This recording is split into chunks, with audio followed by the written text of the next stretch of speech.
लेकिन कुछ बुनियादी बातें भी मुझे आपसे करनी है।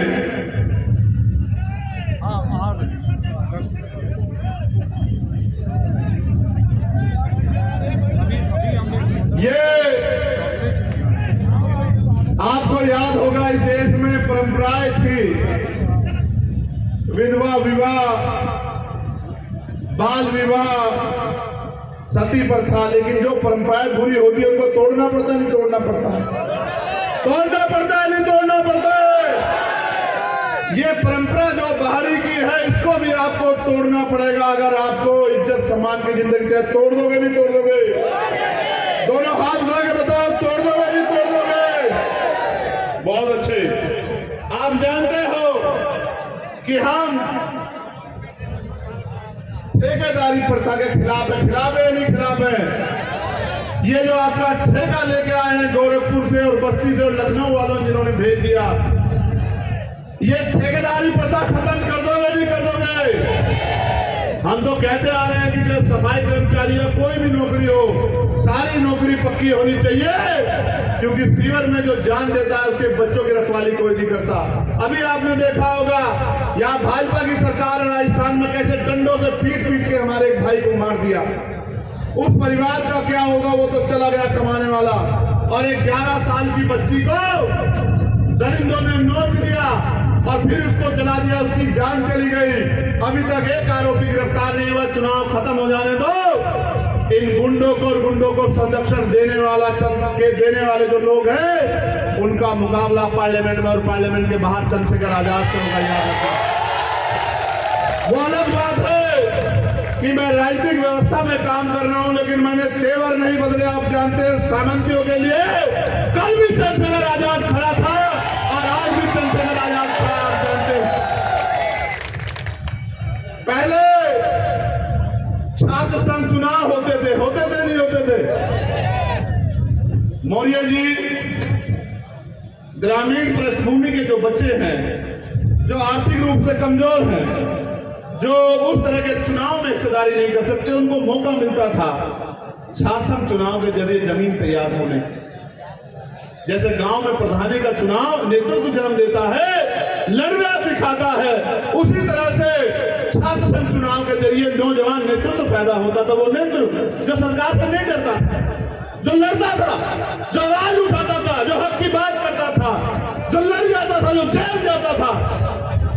इन्होंने छात्र संघ चुनाव जानबूझ के बंद किए कि किसान के बेटे में, मजदूर के बेटे में नेतृत्व की क्षमता ना पैदा हो। ये जानते हैं हमारी क्षमता, ये हमसे लड़ नहीं सकते, ये हमारा रास्ता रोक सकते हैं रणनीति बना के, षड्यंत्र करके।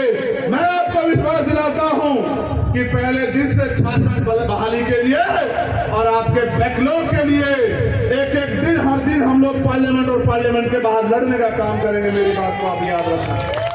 और अभी हमारे इंडिया लाइन के साथी ने कहा कि हम अगस्त में भर्ती लागू कर देंगे, 30 लाख नौकरियां करेंगे, हमारी सरकार आ गई। दूसरी तरफ वो ये कहते हैं मौर्य साहब कि हम लोग 90% को हिस्सेदारी देना चाहते हैं। जब तक जातिगत जनगणना नहीं कराओगे, जब तक पिछड़ों, दलितों का, आदिवासियों का आरक्षण नहीं बढ़ाओगे संख्या के आधार पे, अगर आप नौकरी देते तो 69,000 शिक्षक भर्ती जैसी दोगे और हमारे हिस्से को लूटने का काम करोगे, इसका मतलब आपके मन में अभी भी कहीं ना कहीं खोट है।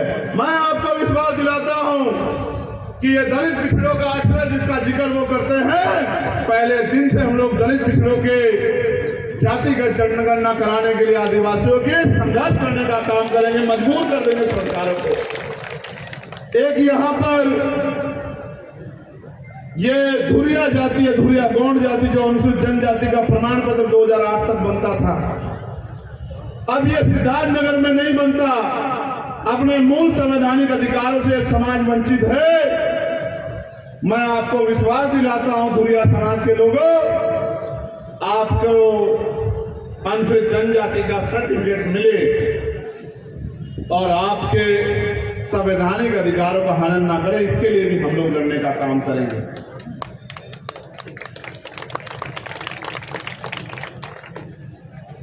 ये अनुदेशक नौकरी छोड़ के घर बैठ रहे शिक्षा मित्र, इनको भी हम विश्वास दिलाते हैं। आशा आंगनबाड़ी जो बहनें, उनके वेतन वृद्धि के लिए भी हम विश्वास दिलाते हैं। भोजन माता जो है उनके वेतन वृद्धि के लिए भी हम विश्वास दिलाते हैं। जो 500 रुपए पेंशन मिलती है महिलाओं को, बुजुर्गों को, विधवाओं को, विकलांगों को, उसके लिए भी हम लोग विश्वास दिलाते हैं कि 500 रुपए में तो एक अच्छा सा जूता भी नहीं आता, जो सरकारें मजाक उड़ाती हैं और 5 किलो राशन देके हमारे वोट को ठगने का काम करती हैं। हम राशन दे ना दें, लेकिन आपके बच्चों को रोजगार दिलाने में मदद करेंगे, जिसके बाद आपको किसी के आगे हाथ फैलाना नहीं पड़ेगा। अभी मेरी माँ बहनों को भट्टे पे, कोल्हुओं में, खेतों में काम करके पेट पालना पड़ता है। मैं आपको वचन दिलाता हूं, ये लड़ाई अब शुरू हुई है।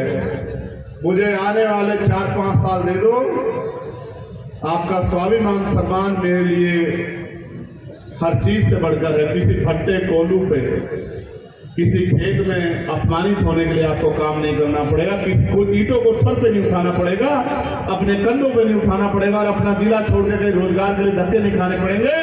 कुटीर उद्योग लगवा के आने वाले समय में घर तक रोजगार पहुंचाने का